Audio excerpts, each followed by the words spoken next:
Yes, people. Welcome one, welcome all. It's Drifty TV. And I'm here. It's a little Catch My Drift live for you guys. Big up everyone who was waiting in the chat. Big up anyone who's watching this afterwards. Truly appreciate it. Please make sure you do smash that like button, subscribe if you're new. And let's get it on and popping, people. Let's get it on and popping. So the England squad has been announced, people. I also want to talk about the situation with VAR as well. Big up yourself, psychedelic. But yeah, the England squad, people. The England squad has been announced, and there's been a couple of people that have been left out that I guess people are surprised about. I've seen the explanations. I've seen the press conference from Wamniam Southgate. I don't know how I forgot his name.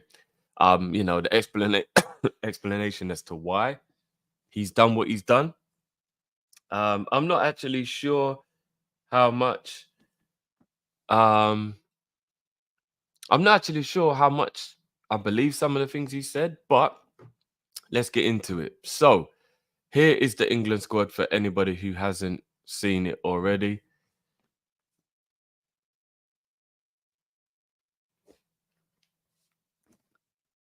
Goalkeepers: Dean Henderson, Jordan Pickford, and Aaron Ramsdale. Again, I do find it a little strange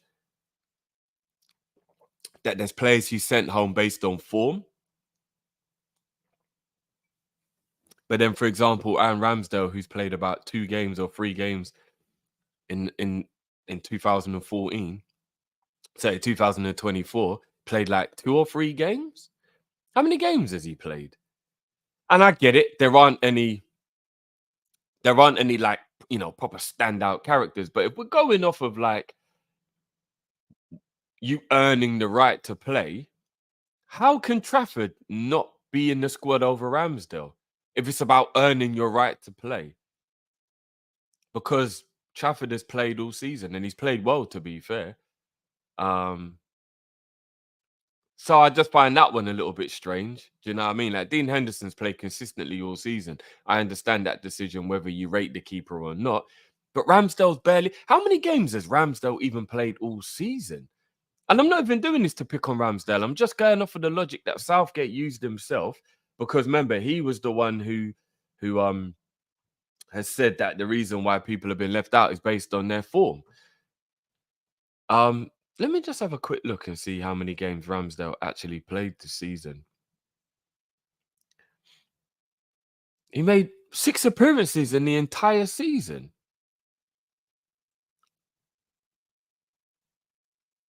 No, he played 8 times in the season because he played a Champions League game, he played an FA Cup game.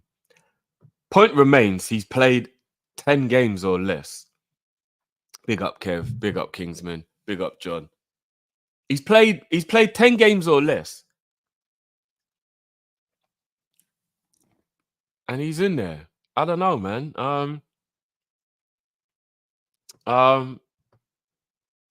Onto defenders. Big up Kev. Big miss with the lack of natural width on the left.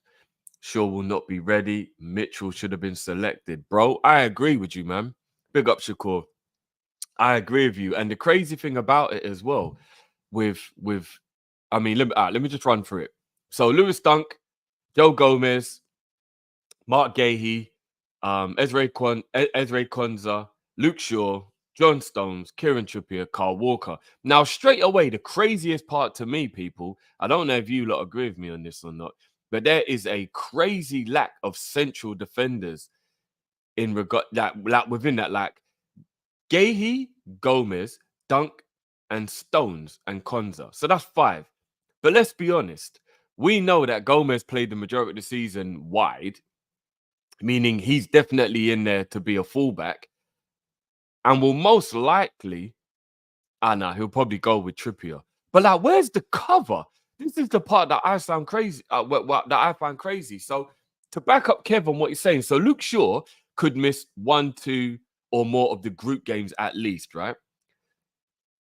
And then how fit is he going to be, and how good is his form even going to be? So again, he told us that he was going to take players, or he's taking players based on like merit and their form or whatever. When was the last time Luke Shaw played? He's not even fit now. Why is he in there? Meaning Trippier will probably have to play left back unless he's brave enough to play Joey, which I would, because Joe Gomez is the best left back in this England team that's been selected, and that's a fact. So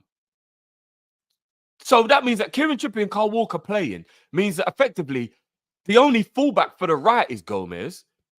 And I know obviously he could play Trent there, but like he has left himself incredibly short defensively. Like he's left himself incredibly short defensively.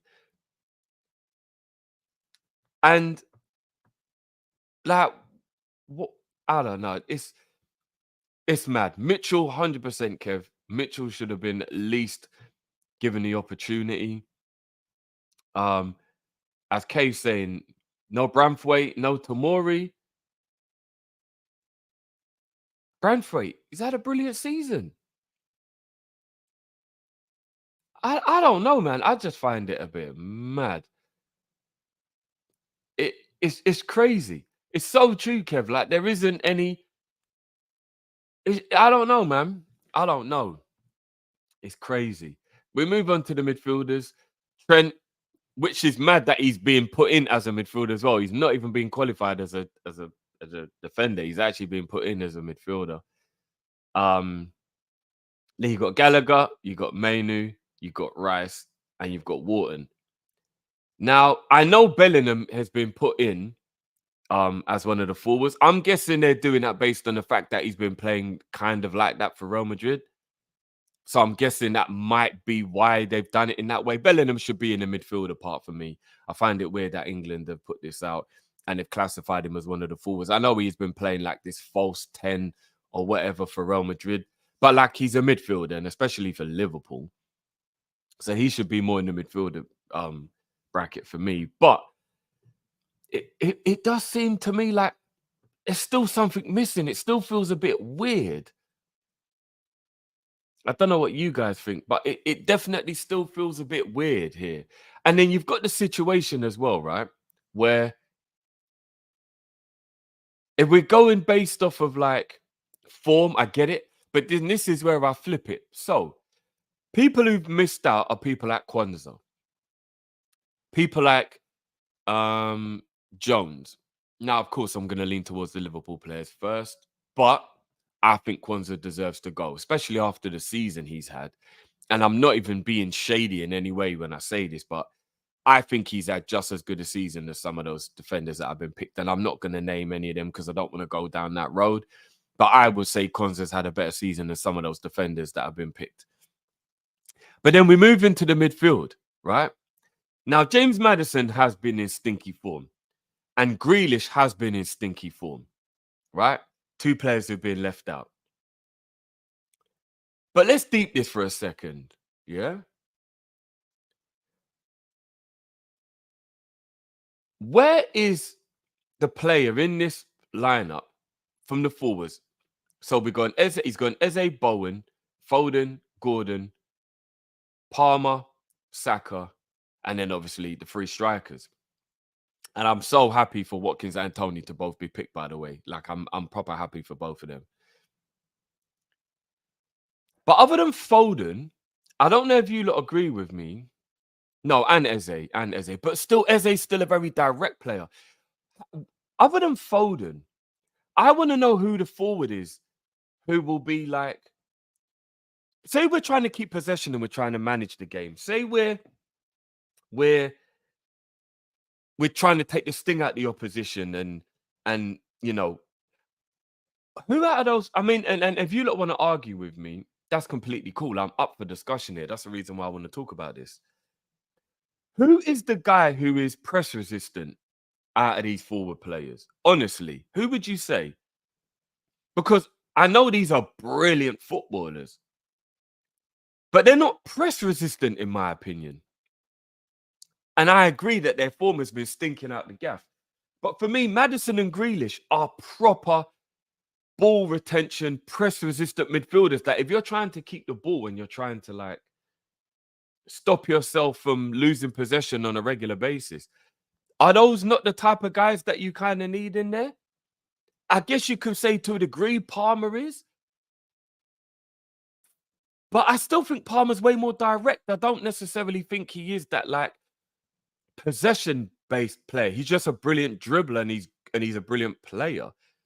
For me, Foden truly is the only one. Because again, Eze, absolute baller. Eze, you lot know already. I'm Eze 2024 to Liverpool. I love that kid. But it's still his dribbling and his directness, which I love about him. Not his press resistance or his ability to maintain the possession.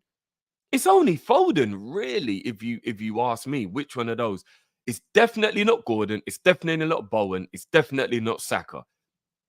They are just direct dribblers. They are not ball retention, press resistant players. So I don't know, man. Are we going to be playing that counter attack? I don't know, man. And again, I do agree. I do agree that those players are in stinky form, but maybe take at least one of them out of Maddison and Grealish. So yeah, I just find it a little bit strange. I do find it a little bit strange. I'm not saying this squad is bad. I still think this squad is capable, but I do think that there's just one or two decisions that he's made. And here's the thing: Harry Maguire not going. He admitted himself the only reason why Harry Maguire isn't going is because he's injured and he can't get over his injury. Well, hold on a minute. You said it's about form. You said it's about how good of a season they've just had. Harry Maguire's coming off his worst Man United season. He barely played, and he's injured currently now. But you would have still took him. The contradictions are everywhere. The contradictions are everywhere. And the thing is, there's been the odd game that I've seen of him this season, and he's played all right. Like he hasn't actually been crap when he's played, but he hasn't been able to pick up form or play regularly. So how comes he would have gone if he could have got over his calf injury? But there's players in this squad that are fit, and you're saying this because of their form. There's just contradictions everywhere. I don't know, man. I just find it a bit crazy. I do. But this is the squad, eh? This is the squad. So I mean, people, what do we think? Is this squad good enough? Is this squad good enough? Can this squad win the Euros? I think the attack is brilliant. I really do. I think the attack is brilliant. I'm not gonna front. I think the attack is brilliant. I think when you look at, like, I'll bring it up again. The fact that we got Tony and Kane, especially, that we got Saka, Palmer, Foden as a Bowen, that's a brilliant attack. They are some super talented players. I'm still not sold on Gordon. I'm not falling for it just yet. And obviously, I'm so happy for Watkins. He got taken. I'm not quite sure he's England international, win you the league level. I'm not going for that just yet. I'll be honest with you. But I'm not going to be shaky to the guy coming off an absolutely brilliant performance. He deserves to be there on merit. I'm just not sure how I feel about how good I think Watkins is. But Bowen, Eze, Foden, Kane, Palmer, Saka, Tony, that is attacking threat. That's proper. Do you know what I mean? That is good. So we'll see. We will see what happens. We will see where where England can go. And you know, we will be there. We will be there. So guys, I'm just trying to bring up an article for you guys before I move on to my next topic. I'm going to use Sky Sports for this one. Big up everyone who's jumped in. Love as always, people. Please do smash that like button and subscribe if you're new. Right.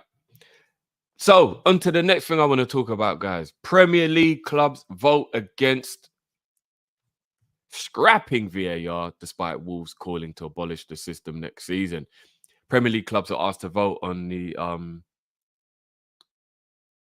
on the abolishing of the VAR for next season, and they've all voted against it.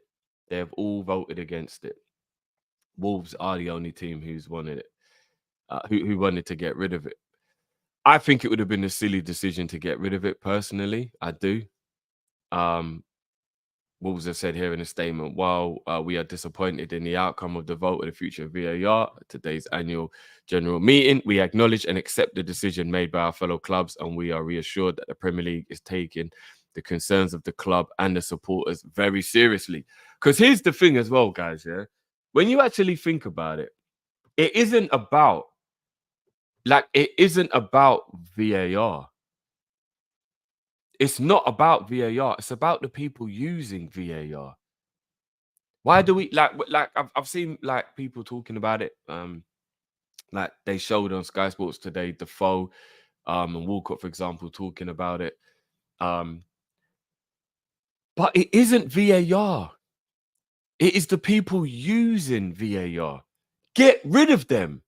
Why are the Premier League so afraid to sack, remove, and replace incompetent referees? I don't get it. Is it just because they're all boys? Is that truly what it is? Because they're all brethren. They've hired all their mates, so therefore they're just going to keep being able to get away with it. Just like, if you're working retail, for example, and your manager and your brethren's the manager, you're not going to get sacked for being late. He might be like, bruv, come on, man, stop being late, man. You're making me look bad as well. But he's never actually going to sack you because he's your brethren. Is that what's going on here? Is that what's going on here? Because they're the people that need to go. It ain't got nothing to do with VAR itself. It has got nothing to do with the technology. It is the people who are using the technology that do not want people to get things, and they're biased and all these other things. Like, shout out to one guy. I can't remember his name. He'll probably never ever see this, but apologies to him just in case he does. And he was stating basically, this needs to truly become like rugby league, where the manager, sorry, the people in the stadium, the manager, the player who scored, everybody who's involved can hear the conversation that is happening between the referee and between Stockley Park. And everybody is completely in the light, not in the dark, about what is happening during the moment of the situation. So if there's 4-minute delay on an offside, up on the big screen, we should be able to hear exactly what they're talking about, and we should be able to see the lines being drawn, what they're showing, because nobody truly knows what's going on. Nobody really, like, occasionally they show it, occasionally, but even then, sometimes it takes about 2 or 3 minutes before they show us. How many times have they not shown the line? When they'll be like, yeah, it was offside, but then they don't show us the line. Now, I know automated offsides is coming in, which is brilliant, because then we don't have these donuts who don't know what they're doing and basically could be cheating. I don't care if it sounds like I'm pointing fingers at people. There are quite a few times, and I do truly believe it was some form of bias, cheating, whatever it is on some of these decisions. It's been crazy, but show us. And he's right. If the people in the stadium could hear what was going on, if the players could hear what was going on, the manager, us and the fans, we could all hear what was going on, hear the discussion. Maybe we'd even understand how they came to their decision. But we never get to hear any of that. They don't come out and talk. You know, another thing that referees need to be forced to do. I don't care what nobody says. Referees need to be forced to do post-match interviews. These fuckers get away with way too much. They can make the most scandalous decisions, and then they just get to go home. They don't have to do nothing. They don't have to make no comments. They don't have to address it. They don't have to, what's the word? What's the word? Not condone. What's the word? What's the word, people, when you have to like explain your reasoning? Why's my mind gone blank? But anyway, you guys, you don't know what I mean. Like, they don't ever have to tell people the reasoning behind why they've done what they've done. We just have to live with it. And it could cost your club a Champions League final. It could cost your club a Premier League. It could cost your club an FA Cup. It could cost your club anything. And we've just got to see, you could get relegated because of it. There are so many things that can happen because of these men's decision. And then we just have to just sit here and just accept it. Justification. There you go, psychedelic. Boom. They do not have to give any justification as to why they've done what they've done. None whatsoever. And then we get people that come out like Howard Webb, who we all know was a fucking biased referee when he was a referee anyway. Now, this brother's the head man in charge. The PGMOL are running this thing like bad boy, bruv. Howard Webb's on some Diddy thing, bruv. He just does what the fuck he wants, bruv. He just does what he wants. Some Vince McMahon business. Man just gets to do what he wants and say and give us some dead explanations. And you lot know Michael Owen is my guy. But when it comes to the punditry thing, Michael Owen, stand up for yourself, bro. Are you just is it just because you're a company man? Why don't you give no pushback? When I'm watching these explanations he's giving, you're just standing there listening to it. Nobody gives him any pushback. There's nobody going, no, bro, that don't make no sense, bro. That don't make no sense. What are you talking about, bro? What you're saying right now is not a good explanation as to why that club has now had that happen to them and they've just got to deal with this situation. None whatsoever. Now, what's going on? Get rid of all these, man. There's not one of us here, not one of you lot in the chat, not me, none of us that could ever be bad at our job and just keep on doing that job.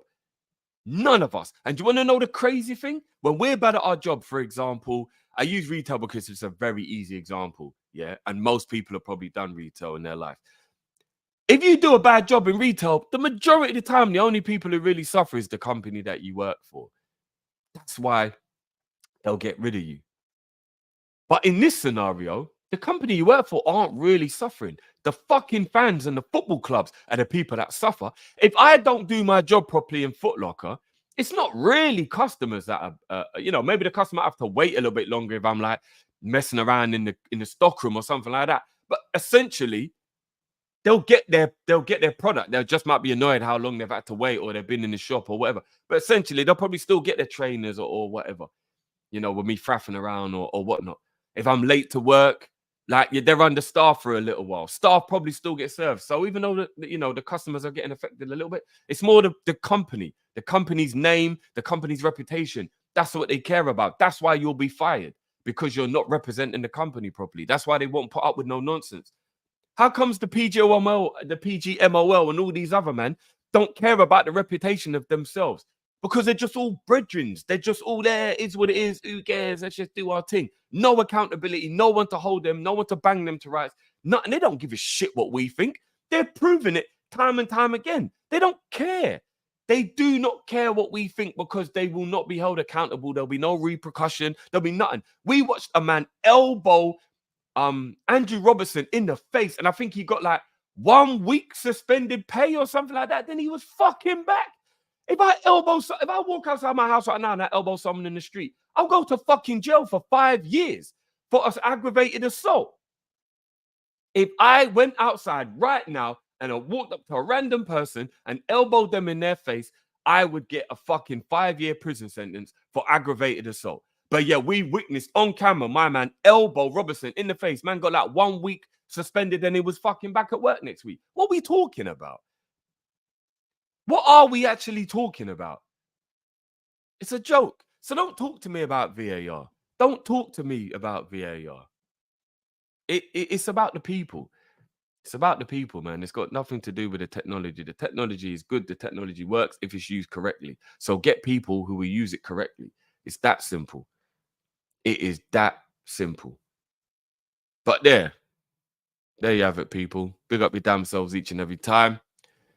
I mean, what are you guys thinking about this situation? I mean, here, look, the Premier League is saying they're looking to improve VAR. How are you going to improve it? I mean, the rules, for real, the rules definitely need to change. The rules are ridiculous. The rules are truly ridiculous. I want to know who comes up with these rules as well. I really want to know who comes up with these rules because they don't make sense either. Like, I don't get it. I really don't get how they managed to come up with these rules or why they think these rules are okay and why the rules are left up to such subjectivity that one player will get sent off for pretty much doing the same thing because 2 different referees interpreted it in their own way. Like, what? Like with the handballs and all these, like, they just need to be able to come up with rules. Why can't we just go back to the old school rules as well? What was actually wrong with the old school rules? Handball, deliberate. Was it deliberate or not? Bang. End of. We went through years and decades of football where everybody was content with a handball being deliberate. And you can tell the intention of somebody, whether it's different or not. If they put their hand up and the ball accidentally hits their hand, and it's ball to hand, not hand to ball, and all that kind of stuff, it's very obvious to be able to see whether it was deliberate or not. We was all right for years about whether it was deliberate handball or not. All of a sudden now, there's all these rules about this and where the thing and that and where, and all this. What are we doing? What are we doing here? Offside. How can offside be my big toe? So I'm being punished for being a size 11 instead of a size 9. Is that what it is? Because my big toe is like, what are we doing here, man? Let's go back to the days when offside was because you were clearly offside, not your fucking big toe. There was at least half of your body was offside. Do you know what I mean? Like a clear and obvious. And even then, I still think is that really an advantage? Like, honestly, is that really an advantage if like my shoulder is further ahead of yours? Like, is that an advantage? Like, what we doing here? I don't know, man. I don't know. I don't even know why I'm letting this shit wind me up. But yeah, it's just crazy to me. It's just crazy to me. It's just crazy to me, man. But look, it's one of them things. At least we're getting the automated offside thing now that's going to come in, which is going to make it a lot easier on that regard. And then, do you know another thing? It's so true. The high bar truly is just a get out of jail, Kev. You're bang on. The thing that I don't understand as well, yeah, is so I'm just trying to read the comments while talking. Yeah, the Matt Saka there, the McAllister penalty, like what? And we're hearing, yep, no intent, no intent there. Like they played the audio, it was like, no, no intent, no intent. And then like, didn't they give one like a week or two later? Like, what we talk about, no intent. He kung fu kicked him in his chest. I don't care what the intent is. We should have had a penalty. And that penalty could have and probably would have changed the entire complexity of the season. I truly believe if that penalty is given, Man City don't win the league. Whether it be because Arsenal win it or because Liverpool continue to gain momentum from the confidence boost we would have got from the win. Either way, I truly believe if that penalty is given, Man City don't win the league. Either Arsenal or Liverpool win the league. So that decision probably catastrophically changed the direction of where the Premier League went this season. Because somebody sat up there and went, nah, no intent, man. And he's gone for the ball. He's gone for the ball and he's touched it first. He's touched the ball first, son. You can't give a penalty when he's touched the ball first. He went for the ball, mate. He's touched it. He's definitely touched it. Hold on a minute, you mug. Didn't Jones touch the ball when he went over the ball accidentally and got the red card against Tottenham? The fuck you talking about? He touched the ball first. What are we doing here? It's just, sure. I can't be arsed of it anymore. I really can't be arsed of it anymore. But look, we'll see where this goes, isn't it? We'll see where this goes. Yeah, Russell, the Odegaard handball. He did a Kyrie Irving in the box with the handles. Man, you know what I mean? He almost double dribbled to Ross. Nothing. No penalty. Check complete. It's just crazy. And even if I take my bias out of it from a Liverpool point of view, if you go and you look at some of the decisions against Wolves and Nottingham Forest this season, there is no wonder Wolves are moaning and don't want VAR in anymore. And Nottingham Forest, the scandal in that game against Everton, the scandal was a relegation fight. And the scandal, 3 penalties that they should have had, and they weren't given not one. What's going on? And what was that list of the teams who had the least decisions against them? Yeah, very interesting. Very interesting. It's true, Sakalele. You know, I do truly think it's one of the reasons why Klopp did feel so drained and then had enough of football. Because I think he was just sick of the treatment and all the rules, and not only going up against this juggernaut that is Man City with these superb world-class players doing their thing or whatever, you know, and possibly having the 1-1-5 that they were cheating to start with that messed up all of the, you know, situation with us being, you know, a goated team. Then he's got the referees doing all this crap and he's just got to accept it and all this stuff. Big up yourself, Pimp, as always. Like, I don't know, man. I don't know. But look, let's hope that this VAR thing does improve for the next season. And let's just see where it goes, man. Let's see where it goes. We don't want no sorries anymore. With all due respect, fuck your sorry. Especially when you just go and do it again. If you just keep saying sorry to me, you're not actually sorry because it's repeated behavior. You know what I mean? Can I keep slapping you in the face and then just apologizing? No, it's crazy. It's actually crazy. But big up everyone who jumped in to this very spontaneous Catch My Drift. I wanted to bring you guys, obviously, the build up to the Euros as well. Back to what I was talking about originally as well, for anyone who jumped in late. The England squad has been announced, people. This is the England squad as it stands. And yeah, let me know what you think if you're watching afterwards in the comments. Big up to everyone who's jumped in. I will be doing as many watch alongs as I can for the Euros. I'm really excited. I'm looking forward to it. I'm trying to at least mark my schedule that there'll be one game on my channel per day minimum. I definitely am not going to be able to do all three. That's crazy to do 3 games a day. I do not have that level of stamina. Even if I drink magnums, you know what I mean? I ain't gonna have that level of stamina, but I will be trying to move my schedule around. So I'll be doing at least 1 game a day during the Euros. Really looking forward to it now because I just want football back. I just want to watch some competitive football. You know what I mean? Like, we're getting to the point now where, like, what is it? Is it 3 weeks we've had now without football? I think, is it 3 weeks? 2-3 weeks, whatever it is.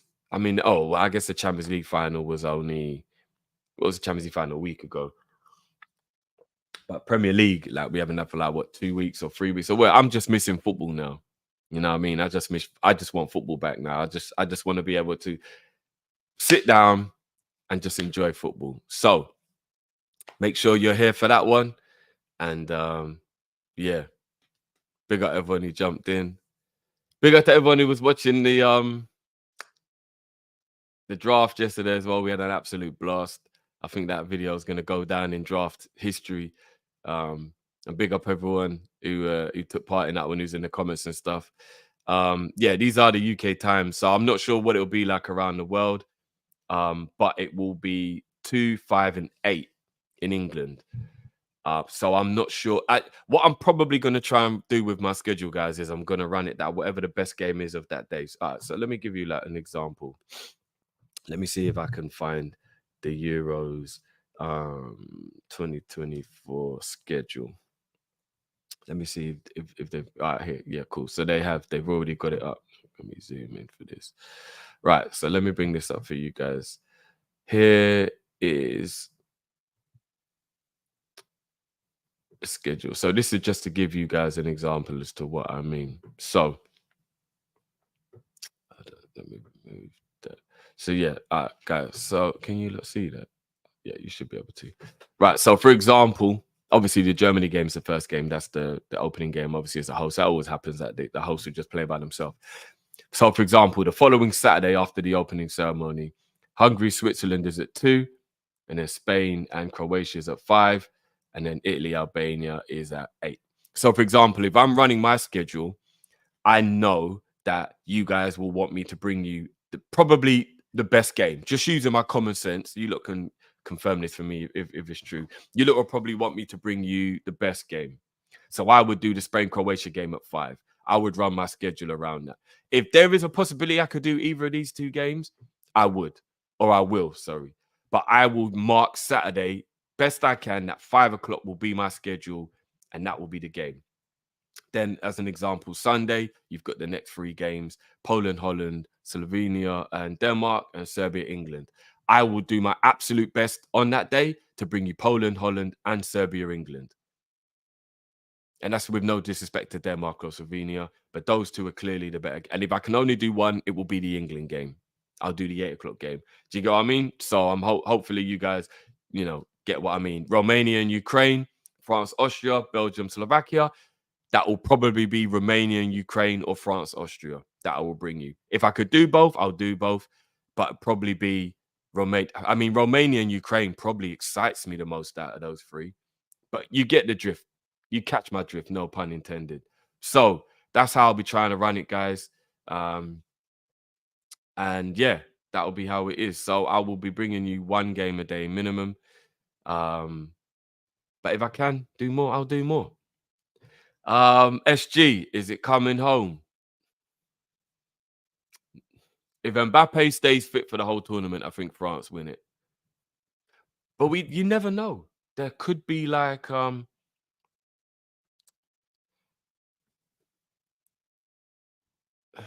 who's the dark horse? Portugal, Germany are the host nation. Never write off the host nation. I don't know. I don't know. It could come home. It could come home. But I would probably say France are probably maybe my favorite. Maybe my favorite going into it. Big up yourself, Luke, as always. Love, brother. Big up Mizzy in the building.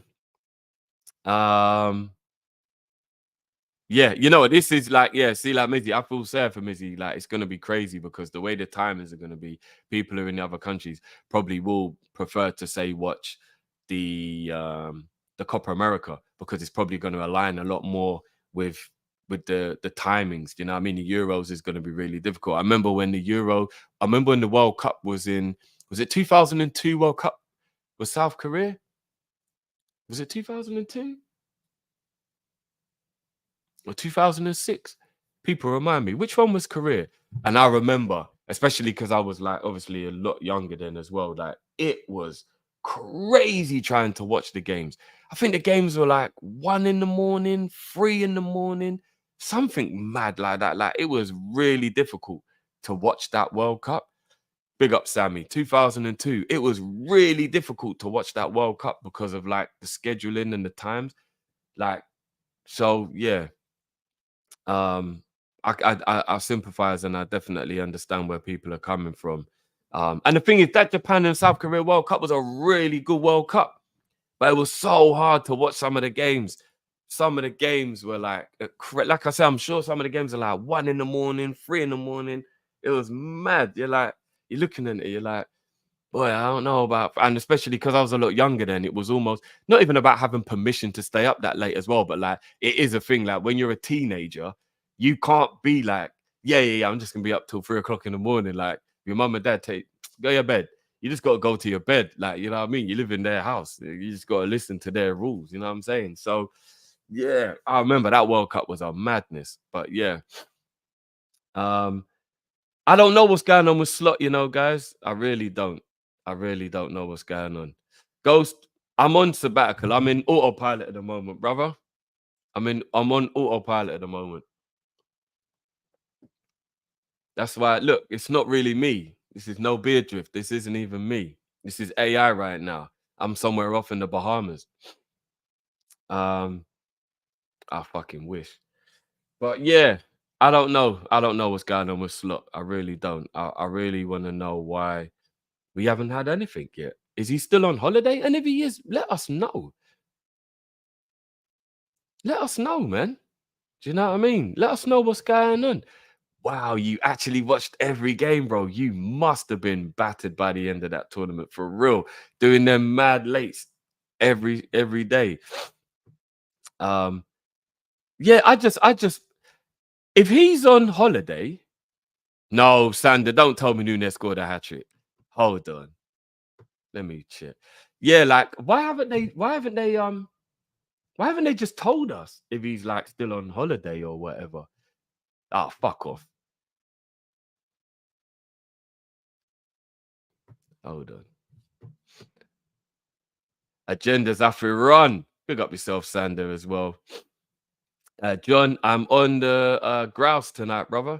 It's actually only my first one now. I'll probably be my only one today. This is just my evening relaxing grouse. Um, hold on a minute. New info. Big up Sander for bringing this to my attention. Darwin Nunes scores a hat trick for Uruguay. Should I get my channel a copyright strike and show the highlights of this just for the sake of the agenda? Huh? For the sake of the agenda. Should I?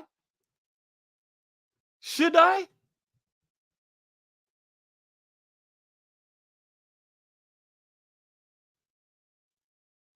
hold on a minute. Nunes scores a hat-trick, and nobody told me until we were 40 minutes into the stream, people. Hold on, why didn't my notifications go off?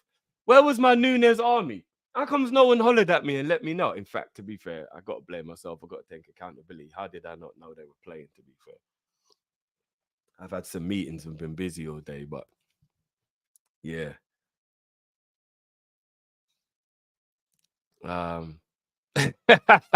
Yeah, no, I'm not going to do it, guys. I'm not going to do it.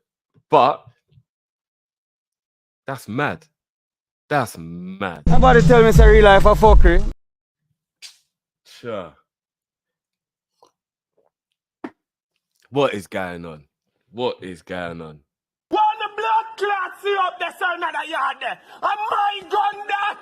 Who have it? Am I gun that? Am I gun that? Big up yourself, Nunes, man. Don't listen to these fucking haters, bro. Don't listen to these haters. Keep slapping in those goals. Do your thing. I'm not just saying this because of Nunes. I think Uruguay are a dark horse for the Copa America. I definitely believe they're a dark horse for the Copa America. Obviously they're not a favorite, but they're definitely a dark horse. So yeah, we'll see how that one goes. He definitely seems to play well for Bielsa, innit? Like he really does enjoy playing for Bielsa. I think he even admitted it, did he not? Bielsa definitely seems to know how to get the best out of Darwin still. Now playing Mexico as well. I don't know what team Mexico put out, but Mexico ain't no mugs. So yeah, big up Darwizzy, man. Big up my boy, man. We'll see. I want to see the quality of the goals as well. If I watch any of these goals and they're bangers, boy. Sure. But yeah, people, love as always. Big up your damn selves each and every time. I love the support. I truly appreciate it. I really, really appreciate it as well, guys. Please make sure you spread the word. Smash that like button, I said, and subscribe in case you forgot to. And yeah, do you know what's mad, people? I've been thinking about the gaming stuff, and I might even do it later on. It just depends. Like I have had a really long day, but while I've got you lot here, for any of the gamers, does anybody know about this game? The game is called Fear of Fathom. Does anybody know about this game?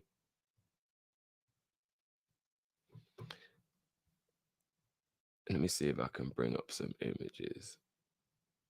Does anybody know about this game here?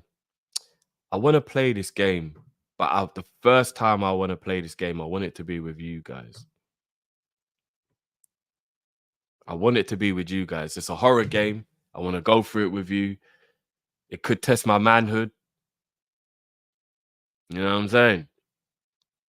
But I want to do the gaming thing. Obviously, the EA FC stuff, I'm definitely going to be bringing that back to you guys as well. Obviously, the members from KOP-ISH will know we've been doing a lot of stuff over there with that. I will be bringing back my managerial season. I think I'm in game week 3 or 4. I'll definitely be starting that up again during the summer as well, bringing that back. And yeah, I've been thinking I want to start like doing other games as well. I think I'm going to start doing the GTA, Call of Duty. Do you know what I mean? I'm gonna start, but this is the game I think I want to start off with and do this with you lot live. I've seen like obviously a few clips on YouTube, but like I've never played it, and I think I want to play it with you guys. So tonight, tomorrow, at some point very soon. Oh, big up SG, you played it, yeah? At some point very, very soon, I'm gonna be. I mean, look at this shit right here. Imagine playing the game and some brother just pokes his head around the corner. Like, you know what I'm saying? Madness. Man just standing up at your door. Like, what? Yeah. I'm gonna. This is the next game I'm playing. This is the next game I'm gonna be playing with you guys. It could even be tonight. If I have my dinner now, chill out, I might even be back. I'll see how I feel. The itis might kick in. You know what I mean? And then I might feel too tired. but I might. But definitely at some point, very, very soon, I'm going to start bringing back the gaming as well. Sander, love my brother. I know, obviously, you guys would definitely jump in and support. I appreciate that. I'm definitely going to be bringing the memberships very, very soon, guys. I'm just trying to make sure that I've got everything patterned so that you guys, because I know there's some people who hit me up on a personal level and say you just want to be a member to support, and I truly, truly appreciate that. I really, really do. But I also want to make sure I'm giving back to you lot as well to show my love and appreciation for that support. So I'm just trying to tweak a few things to make sure that I've got, you know, a little something to give back to you guys as well. But I will be putting up the membership on the channel very, very soon as well, guys. But yeah, big up everyone who jumped in. Love as always, people. And again, just stay tuned to the channel, put the notifications on so you know when I'm live again. It could be tonight, it could be tomorrow, it could be any time. There's probably going to be a lot of spontaneity with my channel while I'm moving up and I'm trying to get things sorted out. But yeah, do you know what, SG? I think this is what I liked about it, that it's not gory, but it's creepy. So I think it'll be fun for us to play it together. Like I said, it's going to test my manhood, because if I get shook in front of you, like, I can't take that back. I can't take it back. You know what I mean? But yeah, we'll see what going. We'll see what going. But people, love as always. Big up your damn selves each and every time. Smash the like button on the way out. And I'll see you boys as soon, and girls, as soon as possible. Peace!